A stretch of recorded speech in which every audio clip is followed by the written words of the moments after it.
ọ nwaanyị ahụ bụ nwaanyị ahụ na-ebe akwa nyanwa ka di ya nwụrụ anwụ, ndebe di ebupụtara ya ngwongwo ya n'ilo maka na nwaanyị jụrụ na fa ya ele ana na ọ bụrụ na ọ ile ụlọ na fa lụwa ụlọ na ana ahụ, mana na ọ bụrụ niile nyaba ana na ya sọpọtụ ya fa wee sị ya na okwuwara ọnụ na usu enweghị ọnụ wee bupụtara ya ngwongwo ya n'ilo, nke bụzi na nwaanyị anọ wee na-ebe akwa wee na-akpọ ma gọvanọ na-achị Anambra steeti Chukwuma Charles Soludo ka ọ gbatara ya ọsọ enyemaka. Ama m ife kpatara na ndị ọnwụ mere eze a na ụlọ aha azọ ife anụnwa mgbe onye nwe ya dị ndụ. Kedu ife o ji abụkarị mgbe onye nwe ya nwụrụ anwụ ka unu na-eji apụta unu na ndị bi ya na-azọ ife anụnwa? Anụbeghị m ebe a na-asị na abịa ikpe ikpe asị na unu na-azọkwa ife a mgbe onye nwe ya dị ndụ. Sọsọ mgbe onye nwe ya nwụrụ anwụ ka unu na-abịa azọ nya bụ ife ndị ọnwụ mere eze. Mma hapụ unu ka unu gee ife nwaanyị kọrọ maka na akụkọ ya tekwa n'aka.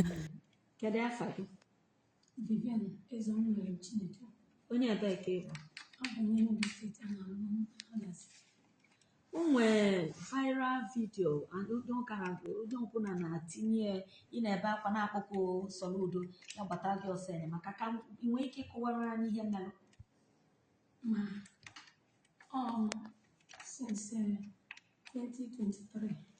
December 17 ka di m nwụrụ, mụ na di m biri for years. Ahụ ya na ya mere affect m na kidney. M na-ebugara di m ahụ uche ndị be ha niile dabụghị onye ọbụla ma na ọya ka m na-ebugara ya nwoke ajụghị m ego ole ka ị na-etinye nwaanyị ajụghị m. Sọsọ nwanne m nwoke nke tọrọ mmadụ tọ ya bụ Christian, ọ wee retire pensioner. Sọsọ ya bụ ihe nke ọbụla o nwere ya na nwunye na sọpọt. So di m anụvugo nwaanyị n'isisi ya na ya sere okwu na 2003 according to them amara mbara before nwata di m Kemgbe gị nwa mata di na 2012. So o tego ezigbo aka Otegori. ya na nwunye ya divorce. Yes, ma. Nwunye ya ọnụrụ di ọzọ. O wechitere ngọ ihe ọ dị na Nnewi. Ọ mụrụ ụmụ fọdụ. Oke otegori. Ọ bụrụ na nke nwa bịa chụpụ ya na di. So before di m anụ ọnwụ n'ihu Chukwu na mmadụ, ajụrụ m ya onye nwabụrụ ụzọ gwa m ya nnukwu nwaanyị na ya nwere ụmụ nwoke na ụmụ nwoke ofu na nwaanyị na nsị a kedu ebe nwunye gị nọ? Ọ sịrị na ya na ya siri okwu. Nsị a gị na-ese ọsụ na ọkwari since 2003. Nsị a ka ihe na-ese ọgwacha m. Nsị a na ụmụ nwoke sometimes mmadụ believe okwu ha na mma like ka n'ọnụnụ kedu ka n'ọnụ ọsụ na ọ chọrọ ụmụaka wee gbafọ. Nsị a mgbe iji nọmba ụmụ ọsụ na nsị akpọbịa na ịma nọ m mama na ọ fọrọ n'oge ahụ na ha ga-ada wee befe n'ọnụ. O wee kpọba ha na fon yọba ha sị na o nwere ihe achọghị ya na ha kpara. Ụmụaka ahụ wee bịa dadị ha bịara echiri m pọreji ha nwarichiri buru m ụkwa nsafara ha buru naba. Papa ha wee sị ya na ọka ha gwa ha na ya chọrọ ịlụ nwaanyị. Nke ada na-akpọ Chidima nke nwoke ahụ ọga m si na omele almost 8 years ka mgbe ahụ ya na ya fudobelu n'ọda adresị ya. So sọsọ ụmụ nwaanyị na-agbọbụ ya bịalụ nwere ọmpa wee sị na ọnya ya ọka ya gbuo unu na ya chọrọ ịlụ nwaanyị. Ha sị ya isi na beta na ha enwekwe taịm ịbịa bugara ebe mmadụ ma ọ leta ebe mmadụ. Ọ kakwa mma bụ nta ha nọ na ha nweta taịm mmadụ na ọ ma na mama ha ya ekwenyeta ka ha rute nso. Mgbe sị ha ka ihe na-esiri papa unu na mama unu na bifo na ọ dị na mma na ike ịmata ihe siri ha sị m sista m biko na nche ịlụ papa ha mụlụọ papa ha na mma ha mere alụ na ọma ha chọrọ papa ya okwu na mma ha mere alụ na nche ịlụ ya mụlụ bịa n'otu a mpa ha na kọmplen na ha dabịa nso na ọmama ha na ife na ụkwa m bunyere ha Chidima bụ onye kwuru na ha bụrụ ụkwa na ya gwa mama ya na ya baka ya chibiri n'oge bụ enwunye n'ụlọ. So nsị ya so na papa dị n'aka ya dọcha ọsọ n'aka papa ya dọcha. So dịtị mgbe ihe mere dị ma na mmanụ ya abụghị ọgbọ mana ọ dụtarịrị even mgbe o jere n'ụlọ m njighị ego ụmụnna yutu be ha even ama m sọm afa ndị tụtara ego eji wee jee ebe nna m wee jee nụọ m. So duto dị ma na-ejighị ego ndị mmadụ ihe nwekọta ụmụnna ha ụmụnne ibe ha. So nwee lata na banyị onye ọlụ banyị si abụkọ na dis man ebiri enyemaka na nwa ka ọ ya n'ọkwa ndị mmadụ wetara ego eji chọọ ịnụ ka ha merie ebere ma famili m abụghị famili ha nwere ego ebere. Ejee n'oche ahụ mụ na ha bi anyị na ọfụma nsogbu adịghị. Even nke ada ahụ na teaching hospital na-ewu ọnụkata bikọs anyị ogo m ha na-elute papa ha nso ọnụkata ọkpọ papa ya na fon na nya ego skuul papa ya tie na enwe ego nweta ego nye papa oje kwunyere dịga edecha hapi. So mana iwe mgbozi na ha ada-abịa adresị ebe ahụ ọ na-eli nri oge eli nne ha chọrọ ịma mụ achọkwana mema maka na ebeliburu na as long as nwoke nugoro na ọbụkwa ma responsibility ahụrụ m na o jiri ego wee jee nụọ ya. So ebe Chineke na-agọzitụ m na-enweta na m na-enyere ya aka. And to be sincere, the man be a very nice man, which till today I will never replace him with any man because he's an irreplaceable man. So that kindness the man mezie mmadụ elezi mmadụ anya, mana ọ gaghị rịọ ya ichiwala anya ya ma ọnọdụ dan bifo nje buru ya ejekwa ụmụ ọ bụrụ echi na fon ya kpọọ ụmụ ya ndị ma nke nwoke ahụ ma nke nwaanyị ahụ. Ha jụrụ anụ m kedu ihe ị chọrọ ime nsị na mmebuji ụlọọgwụ, ha sị m ụlọọgwụ ebe mgbakọ ụlọọgwụ ahụ ha obido ya ndị nwere onye ga-ajụ m ijiri nwa naira na ijiri tụọ naira mee nke ahụ dị mfe. Na nke gbaziri m anya mmiri bụ nke ọ yara bifo m mgbe kpọọ ha na fon so Chidimma na ahụ adịghị mkpara anụ ọdụdụ a ọsụ m kedu ihe nchọ ka mmehie nsị a na-achọ nke ebuji ụlọọgwụ ka ebuji Fatima ọsụ m oke ma ọ nwere moto nsị ee ọsụ m oke si bujebe nsị na maya na nke a na-asọ ụmụ anyị ebuzi eje na mma anaghị ikike ụlọ bịa ka anyị chado onye na moto buru ejebe ụlọọgwụ. Ọsụ m na m akwago nwanne ya nwoke bụ Kristian nsị a na Kristian dawe ọsụ m kedugo nye okwu ọsụ na nsị a na ọsụ m kwuo ọsụ oke mkpọ chịkọdị si a na ha adịghị mkpa achọrọ ebuji ụlọọgwụ. Dị ga-esi m okenye ya na-abịa mgbochiri ma ha sị na ha na-abịa nche na ha na-abịa onwere onye hụrụ ọga m na-adịzi daa ọgụbazi ebe 6:30 fon ọga mụrụ ngaba mgbe a na-agbagara ego mechọ chọba moto ka iwe buji ya mpike fon ahụ ọ bụrụ nwaanyị the person sị m kee maka Filimon si ya na ọdụ m ọsị na ya nọ n'ahụ agaghị ya si ya ee ọsị m ebido ego ya ụlọọgwụ si ya mba ọsị m ka ihe a na-eche si ya na ọnwụ ya ọsị m tọnda odibo baby nurse na ya agbago this man time without number na ọkụ onye mụrụ maka na ụmụaka etoga na ya agbago onye mụrụ na ihe ọbụla gbasara this man ma nwekwana nwa mmụọ ma akpọ ụmụ ya ihe ma hapụ ya ka ọmụmụ mụ na ọleba nchebe ụmụ ya ọ sị na ya nwere nwa onye mụrụ ya nwa ụmụ nke mezugoro ya nsị ya madam na ndị a na-ekwu okwu ihe a bụ ụmụ first wife ya na mmadụ ana mmadụ nke ọsọ nkọmọ shapa baala m mba so wee ọzọ ka m dobeziri fon ka nwanne di m bụ Kristian na-asị na olu onye a bụ ụlọ onyinye nwunye sopa mgbe azụ ka mmazịla na memụrụkwu wee maka ụmụnne m niile wee juzie ma ndị nọ na-ewi ha ji eju ewee chọba moto n'abalị ahụ enweta moto bụrụ ụzụzụ ụtụtụ enwetezi moto buru ejebe Fatima ewe na Fatima kpọba ha na fon si ya na mkpa ha dịkwa ezigbote daa na ọ bụrụ na ha bịa ụlọ ọgwụ na mma gba akụ disma ebe m na-eme ka mma ma ha nwere ha wee bịa ha erute sọsọ Chidimma bụ ihe kelere nke chịkọdị atụpụrụ nọ Chidimma na-asị ya kelee na anti ọkpọpụ ya aka so wee sị ha na ahụ na-eme papa unu right from 2019 m bido na-ebu this man agbara na unu abịa mbe one day tinyere m nwanna ya for that letebene nwe hafụ anụ nke mmele mmango mana ka ikpuju nkwakọ na that fort ibile mmemme m hapụ ha na uti iwe na anya mmiri nsị nwanne m nwaanyị na-ata ka ha ma na mụnwa na-eso this man ala n'ụlọ ọgwụ everyday na mmadụ ka mbụ na-ebu nshi na-ebu nwa mmiri ọkpọ na ikwu ọga ma onye abụ giant buo sọsọ m na ụmụaka m na-ekwu nwee sị mkpa site na afọ ka ha kpọọ nshi this man taa no more work for them so alazie m kpọọ my mother kpọọ m sị nke debe nụ nsị a na-anọ na ya ọsị m ọgwụ họtị nke ebidoro ụlọ ọgwụ si ya mama lekwa ihe na-eme ọsị m ọkwa m hụrụ dat man n'anya mgbe jenube ụmụnne m wee gbakọ ọsị na-echi otu eme mewere egwu ụmụaka ha wee megide dama ụmụlachibe na ọbụkụrụ krọs m ji ekwuri so nwanne nkele ụmụnne m lachibezi Fatima mgbe a na-emechego lab dọkịta wee persiste na ha ga-akwụ 50,000 ha wee gwa dọkịta na ha ma nkwụ the money except ma ọ na ha hụrụ result lab mgbe rutezi ọbụna lab aftago dọkịta sa na ya mahụ onye ụlọ na ya hụrụ na ọka nwunye ya pụta ka enye ha lab nrutezie Chidimma wesmanti na lab aftago na dọkịta si na ya chọghị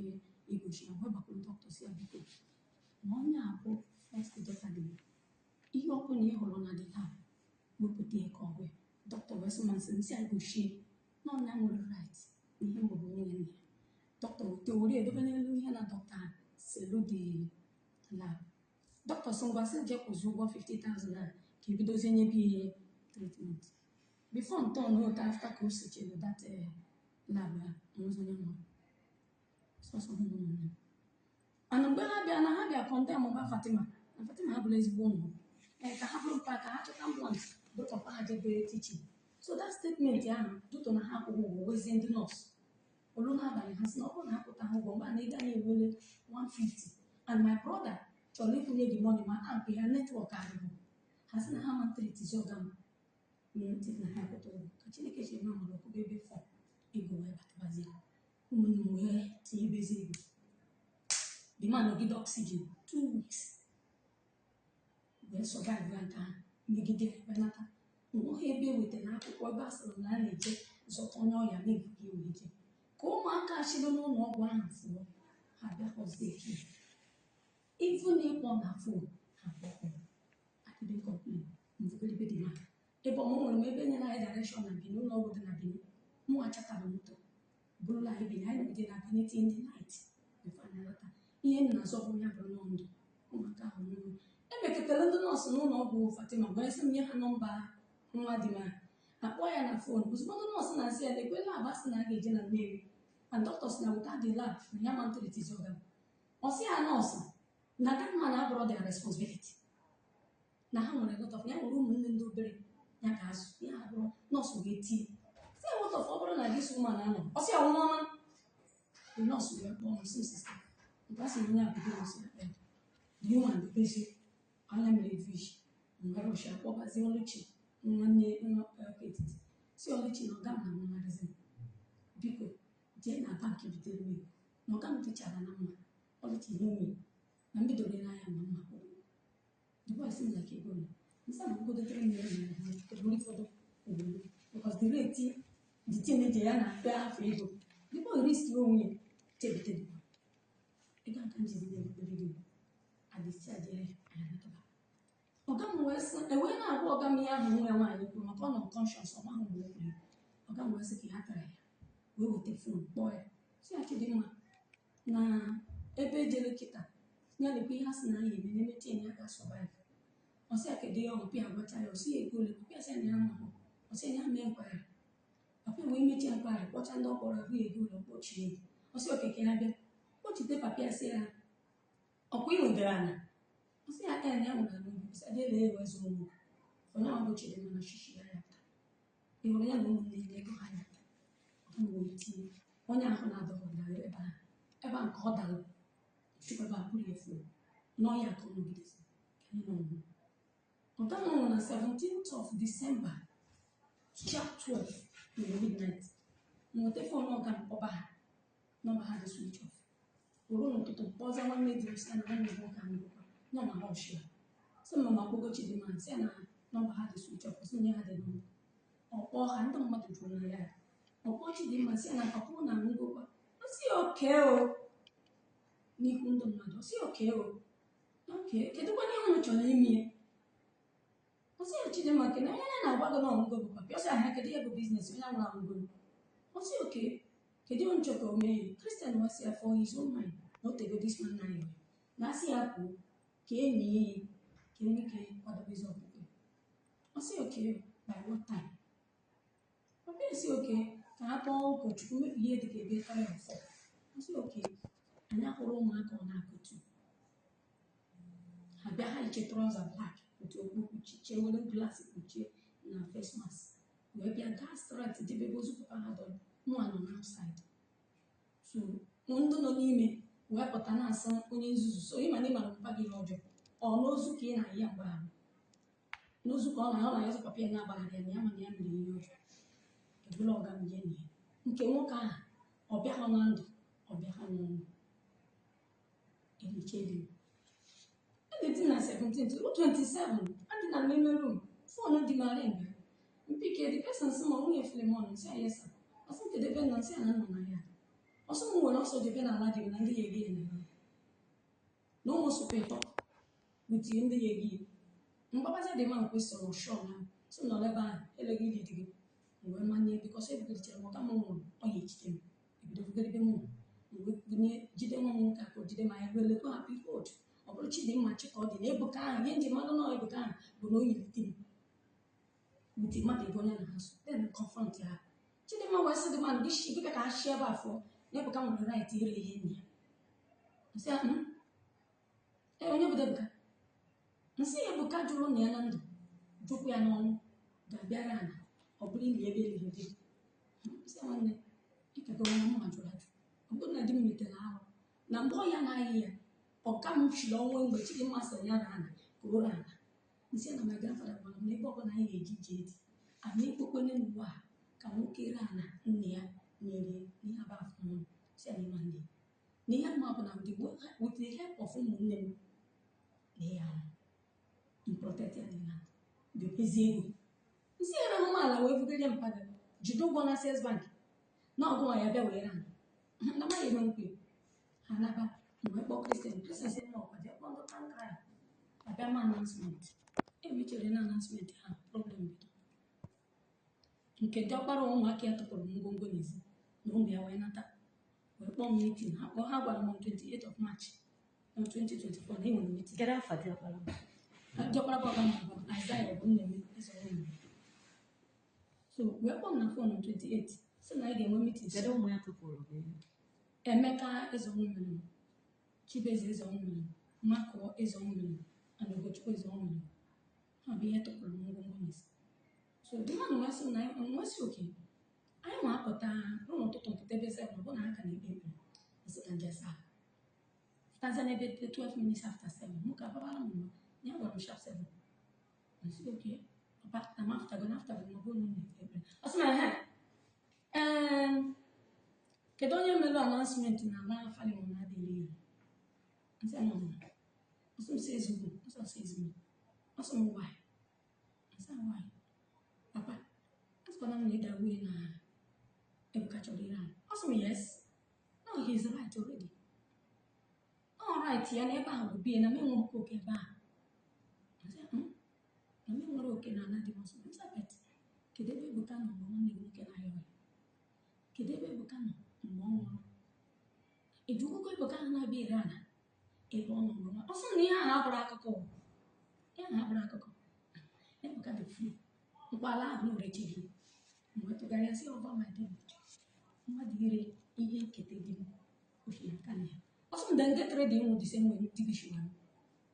ntụgharịa ọsọ nkwa mgbe ya na-agwa dị m onye ekwugheri ka ebe ọ nọ na nke ọ fụgoro ya n'ụzọ na ihe na-ekele Chukwu bụ na ọfụma na ndụ m ọfụrụ n'ọnụ ntụgharịa sị ya mmiri asịsa ka ịsara ya mmiri na ọgụgụ dị nwa nwoke nke a na-akpọ Chibeze sị m ya misunderstand is not misunderstand ị na-anụ ya mkpagokwu so na ịdọ hapụ ebe ụmụnne gị na-anụ ọsọ m ehe na nsị na aya ana ahụ nwa ehe ụlọ na mma abụ nsị ya ụlọ onye ọsọ m ụlọ ahụ na nsị ya ụlọ onye na dị papa na mma abụ na mụ na ga ga-azụ obi mana ị ga-enwere ụmụ ndidi ka anyị jishi ikekwa dị m ka ijewanye m ije ka ala dị m ahụ ụzọ ka Ebuka were nke ka njere ụlọ fụọ ọsụmalụ mara mama da na ihe a na-ekwu mụ banye ime kịta jebukọrọ ngwongwo m mana ebe esi dute m mụlaba ebe ahụ anụlụ ga anụ ahụrụ mbọchị anụlụ nsọdụ na ịda agwa ọgụgwara nwanne gị nwoke nya je kpọrọ iche onye nwe ụwa na ị nọ n'ụlọ ọgwụ na ihe na-eme gị n'anya nwoke je mụta m nsị mana ka amụtachara m na ịbatara ọkwa kpere m ekpere ọsụ na ya na ya ekwuchego na mma afọ na m hụrụ na ụmụ ya akwataghị ego na m hụrụ na Chineke agọzi gị na ụmụ ya ga-akụrụ ebe ahụ n'ụlọ nchekwa na ọpụlepụle mụ na nwa m wee jebe chọọchị na-abata ha nwa nachibezi nke ha mụ na nwa m wee jebe chọọchị na-abata ọbụna ha natara fọm ebe maka ha ebi ụlọ sọsọ mụ na di m bi na ụlọ ahụ ọbụna ha ebekego oke anyị jekwa ochie geti nsechi ma na nna anatakwa njekọba aka ọsọ onye na-akọsị ya na onwe fara m ọsị m na m emega spaya nsị a papa na aka m ekwu akwa uju mgbe anya ndidi ka ihe fọ na akwa uju ị na-eri ya na mmadụ akpabekwa m di m ị na-asị n'ofu ụmụ ezigbo m na-ekwu ya nkọkwa aka na ada gị Ebere Adaobi na Chiamaka sị papa nya hafụ ya ka ha chimepe geeti aka mbata ka ha tụrụ ọnọdụ ụmụada bifo you know it nke ọzọ ejenekwula ihe plank mgbe shift nwa nwoke shift mgbe ote fọnụ di m kpọọ ụmụnna ha legazi kwuo kpọọ igwu arinze oke dị mandawe kpọọ ma PG Nukadasi kpọọ ha nchadele kpọọ Johnson Ekwu wekọbachadasị m ihe na-eme kịta sị asị m kedu ebe m nọsi ana m n'ihu nọ Fabian dị Fabian na onwe ya akpọkọkwe ewee ha wee kpọbazi ya na fon ma wee yiri ofe efe Fabian bụ onye sị na m je chee ebe mma ahụ ntị nwa ka ha ruo mgbe dị nwa m one woman a widow dị mma na nwa jedebe ebe wute ofefe ahụ nwa m ejela akwụkwọ ole na-ekote exam that time ebe a ka anyị nụrụ ha wekpọ m na fon ụmụnna wekpọ m na fon ndị febe so na ha ekwuchego na ọnụ na ya zaghị asịrị ya nụ so m ka ọ nwere ụmụnne isi aka ya ọsọ mkpọzi ụmụnne ha teke ashọn mkpọzi ụmụnne m si na ebe ọ na ọ na-abụ mgbe na daa ha ma kristian bịara akpụrụ osisi na ayọ nke ha pịagbuo ya nọ ndị sekuriti na-agwa ha na ihe ha na-emeba bụ na mgbe nwaanyị a na-ata afụfụ ebugari nwanne ya nwoke ekpo nchi ekpo mma mmiri nwoke onye tụrụ ya na ya sokwu wee jee lụta nwaanyị a anọkwa ego ihe ka eji wee lụta nwaanyị so ha si n'okwu ahụ ha wee kpote ihe na ka ha wee kwugbuo ndị sekuriti wee jiri ụmụnne m wee sị n'ebe ọ bụ na ije akpụrụ ayọ ka e were polisi so mụnwa onwe m n'ebe mmanụ ha wee jebe antikọt anyị wee na antikọt ha dị antikọt dịkwu so madam na okwu a na-ekwu na nwere ihe mmụọ ya na mgbe mụ de petition to zone 13 nsị kedebe bụ zone 13 ọsọ na ya nwere ike jee bute ndị a na nsị a na m achọghị kes a na-enye etikwana ha ihe nọọ ka ọ yọọ ha ka gọọmenti yọọ ha ka akpọghere m ụzọ na nka na akwado ana m etochi ihe dị na-abịagarị ụzọ ana akwabeghị m na kọlchọ na m etochi ihe taa outside nọọ ya nchọ ọsọ madam ime ihe anya gwara m de dị leta ozugbo ka ha kpọọ onye ga-ede wekpọwa barista man ya emekọchara barista ihe n'ime the man dere m petishọn ahụ takwụ nna ya nna asị ọ ga-ede wee wagazi ya na zọnta nya ya dịpị oziri ejebezi zone 13 gịnị mezi na zọnta ndị polis abịazi ndị antikọta ga-ejeziri jee kpọta ha ebuziri ha jebezi zone 13 alụọ na zone 13 kwesị na anụghị m anụ ana ha nwa amaghọdụ onye mbụ na ụmụ m abụghọ dị m nwụrụ ya onye pruvukwa na anụrụ ya ndị polis ahụ wee jụọ m sị madam edishọn anụrụ gị anụ kedu ndị soro wee bịa nụta ngụchicha ya ha sị na abịa Enugu adazi na ndị aha ya apụtanwụ nsị ha yes ana m very faithful day like this akpọ m na fon si na ndị polis nọ n'Enugu adazi mmanụ ndị ahụ soro wee bịa nụta m kpọba ka Chineke si eme amara ha nwa ka m na-ejezi ka mgbada ebe ahụ ha nọ lekwe ndị ahụ niile soche wee bịa n'ụlọ ndị polis mebeghị intaviu ha wee kwuo ka esi wee jee obere okenye ebido edari man bụ nna ochie ọgana wee sị na ọnya maka etinyere ego n'aka ya nwunye ndị be ndị polisi rekọdịcha ya anyị anachizie ụbọchị anyị lachi IPO wee sị ya na eche na ụlọ si na alụghọ mmanya atagadịbụ ibu uwe dị mma ha sị na ihe mere ụlọ bụ na ha sọkwa m akwa na di m the IPO wee jụọ ya isi na di ya nwụrụ nwa ebe ọzọ sị ya kedebe dị bọọ ya nọ mgbe papi ya na-ayọ ya kedebe dị bọọ ya nọ mgbe papi ya nọ na nwaanyị a na-ekwu na ya kpọrọ ha na fon dere ha leta na-ayọ ha ka akwa dị ha sị na onye ọbụla ga-akwa na jekwu ha Chidimma bụ onye sịrị m na ebuka nwanne ya life na ọya kọsịrị na village so whatever we want to do ihe ha gwasịrị ndị ka ndị polisi gwachara ihe ha sị ha wee nye ọda ha kwete ndị achụpụrụ n'ezi wee kwete papa ha na ebe ha nọ ha nọ wee kwete wee sị betnam ya nọ na be ha wee gwa ọgana the policeman si ya gị makwala ahụ last bọl n'afọ nna gị maka na ọ lụta ha ụlọ na ahịa akwụ ya na be nne ọsọ maka gị na ọka ya dọ ndụ na akwa ya ebe a na ya ga mgbe sị the policeman biko na be nne dị bụ ọka akụkọ na ọga nwere ya n'obi ịnọta ka anyị debe aja kwa ya na nke mbụ ka akwa ya maka na omenala be ọ bụrụ na akwa ha dịrị ihe agba mkpe and number 2 na-eji ụgwọ na ọ bụrụ na nyocha uju ka nwere ike ụgwọ nji ha wee kwete ewesị ha sa ya na ha na ndị stọọ maka na akwa dị ha ekwete ịkwago di gị akpara ya n'Ọgọst so ha kwete to my greatest surprise on 15th of August 14th 15th nwa nwoke weta akwụkwọ sị na enwere onye nyetara akwụkwọ na o nwere onye nyere ya akwụkwọ enweta ọbara akwụkwọ kọt 1 and that 15th ahụ m nwetara akwụkwọ ahụ wiki na asị m bịa kọt that 15th and the 16th last year ọta from kọt 1 mgbe nata dị akwụkwọ dute mafụ ọ na-emezi mkpọbazia anapụrụnapsan si ya lekwa ihe na-eme dị nwa wee sị nwoke ngwa m nọrọ ka ya ma jebezie kọt nwa na ebe a ka anyị nọ lekwa ndị polisi ụmụnne ọgama ahụ eburu moto nata moto ndị polisi bụ shuttle bus so mgbe anyị chọpụtazi nọọ ndị polisi mụ atachapụ ụsọ so ime ọnya anaghị nwanne dị m ahụ anaghị so ma ndị na-egbu oke ụgbọ ma ndị bịara isi nwe ọdịnala Igbo so anyị agbazi ọsọ mechizielu nsị ndị na-eshi nri ha jechibiri na ọ bụrụ ụnụ maka a na-achọ na ọmụ na nwanne di m ndị mmadụ wee na-asị oke ha na-achụpụ n'ụtụtụ a ma e nyere ha akwụkwọ bịa kọt ha ejekwa kpọọ polisi bịa jiri gị na ndị abụ enwe o nwere ihe ọjọọ ha bụ uche so ha kpọrọ m jebezi Enugu ka ndị kọt mapụbaziala m absent nche na obi ebe ahụ ndị polisi na Emeka na Chibeze na Makụ nọ na Wekipin ọga m anyị ncha nọ na Wekipin afta ka ndị polisi labara ha ncha nọ wee mee Wekipin ha ncha na ebe ahụ emere Wekipin emechi Wekipin ruo n'ụtụtụ mbọchị akwa n'ụzọ 16 ndị polisi atọzie n'ụlọ eyi white nwere ọtụtụ n'ime ọhịa pịam ha wee jiziere Kristian junior ya ma nje so ofu onye polisi si ọga na ọ bụrụ na ị nwere nwayọọ banye moto na ihe ga-emebi so Arinze ọnụkwụ wee jụkwa ha kedụ polisi akpụ ya eje anata ka a na-akpọ nwanne ya asa Arinze nyafụ n'ụzọ ya gwa isman ya kwere onwe Igbo banye moto so nwanne dị mụ akpọ ya na fon ọsọ na-ekwu ihe na-eme n'ugwu so ya nwa ba moto eburu ya na niile polis steshọn n'ebe a ka ọ nọzụ wee kpọọ m na fon so na-ebijikwa eji Enugu asị na ndị Enugu bụ ihe na-akpụ ya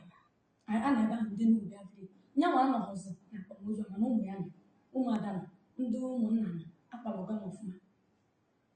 akpụrụ ya ji Enugu ọ nata dị n'ezie ọ bụrụ na petishọn ha delu bụ malicious damages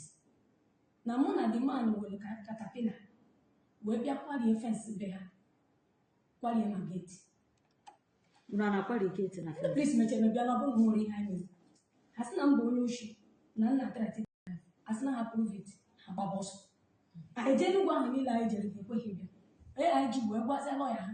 na ebe ọ bụ na ndị bịara de petishọn nyere ha false information mgbe gwa ha na ihe m kọrọ n'ala akọrọ m akpụ ka ede ha nata destroy everything ewepụrụ m ofu ebe ha ruo ha sọkwana m madam wepụ ihe kọrọ n'ala na anyị chọrọ ịrụ ụnụ and ala ahụ bụ ala nke tọrọ ọga m direct nke ahụ nwụrụ anwụ ọga m na-akọdara na mma wee bịa Ka o nwekwa ụmụnne dị gị nwụ. nke tọrọ ọga m direct ngwụ so mana nwunye ya mụrụ nwa maka ala ahụ this particular ala ahụ ha na-arụzi ụlọ na ka Chukwuemeka ji wee gwa ọga m na ya ga-emegide ihe ọbanye ilu maka na ọga m sịrị na ya eri nwanne ya nwoke ekpe na nwunye ka dara na mmadụ anyị eri ya ekpe dara na-esezi Enugu nke ahụ anyị ejecha Enugu ahụ gba ọsọ ndị polisi na Enugu wee sị m je de counter claim petition over that ihe ahụ kọrọ n'ala wejie na Nneni na ndị Nneni ajitezie ha ka ndị Nneni gwa ha ka eshizie Enugu bute ke file of that false information ha mmadụ ezi na Enugu na nka anyị white ka nwa ike maka ego moto ka metebe nwa ha nlatazie wee jee Nneni na Ejere mee ha arrest. Okay. So kedu ihe lead is to ịbịa ka ịkpụrụ gị so that people can ihe ha ji wee bịa kpakpụrụ gị anya n'ihu. ihe ahụ amaghọ because case a mechara shi Enugu nachitekwe Nneni ha dekwa petition na Nneni na mkpuke dinapa shi Nneni kpụrụ m lachikwe zone 13 ndị zone 13 wee wezi iwe wezi anụ na-akpụgarigo nwaanyị a ka ọha na so wee babazie mba ha wee yọbazie ndị polisi wee kwetezie aka na anyị ga-eme peace wee sị na ha ga-ede letter of undertaking na mmadụ ahịa achụzụ m na be di m pending na mgbe njelọtọ m eji ndị akwụkwọ ya Ha delu na zone 13. dị akwụkwọ dị ebe Okay. ha edechie ya saịn anya mma saịn ya adịzi m surprise mma wee gwa ndị polisi na mma ga-edekwa na ọ bụrụ na m agaghị ekochi ha okwu maka na ebe ọ na ha na-atụ ụjọ mebi otu adị m bụ last born na m nwere ike zọba ụlọ ahụ si n'ọke dị m na m na-ede na onweghị ihe gbasara m na obi ha na nweta ego eje m na obi dị m jere ana m anya enwe okwu nkarịrị ndị polisi dị even before sign na nke ahụ ha dere mụ na ndị polisi nwere ezigbote problem na asị na ndị polisi na ihe na asị m sign ya abụrụ the reason eji ekpụta m ebe na ihe eji ekpụta m ebe a bụ na ebe petition na mba onye oshi na m na-ebe na mbe kidnapa ụna hafụzia the case gazi triti case adọkọ na ihe dere so sa which means na ihe na-elu bụ false information ewejekwuru n'Enugu two places false information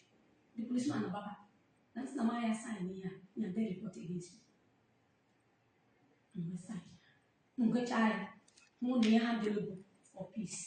ha wee ọzọba ndị polisi sị m je withdraw case ebe niile dị case nwekwa ndị polisi na mmadụ ji withdraw case ọbụghị mụ na wejem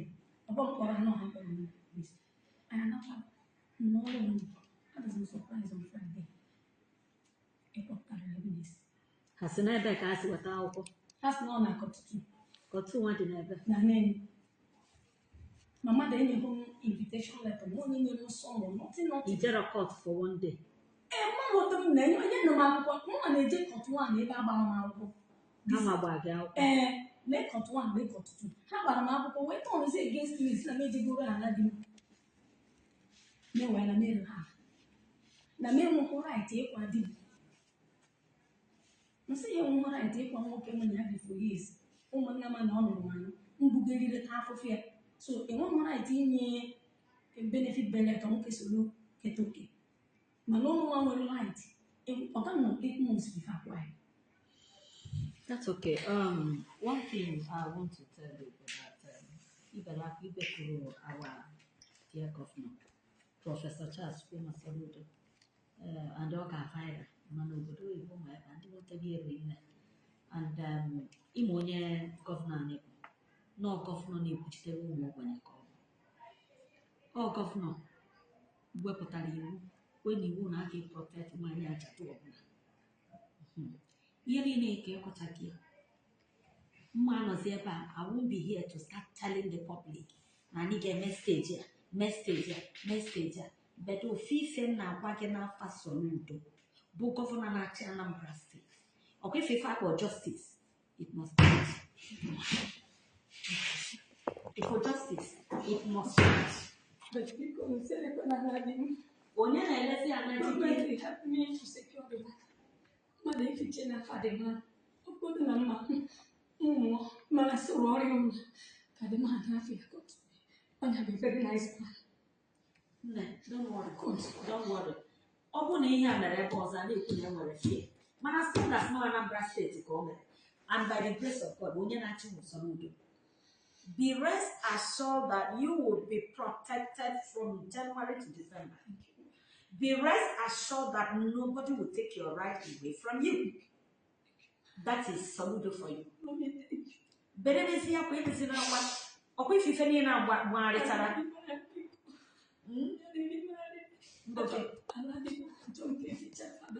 Oworo na eficha fadigi. Okay? Afuni na mo e will stand. Okay? Ebe ọ bụ na inwe right mgbe anwa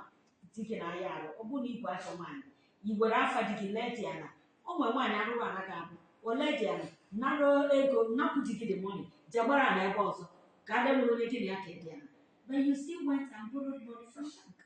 wee zụọ dike plus nke ụmụnne gị weta according to what you told us we will invite them we will invite you too and then we will continue from there. Don't worry. Attorney General is there too. Everything that has to do with that court, I don't know, and make it the normal way. Don't worry.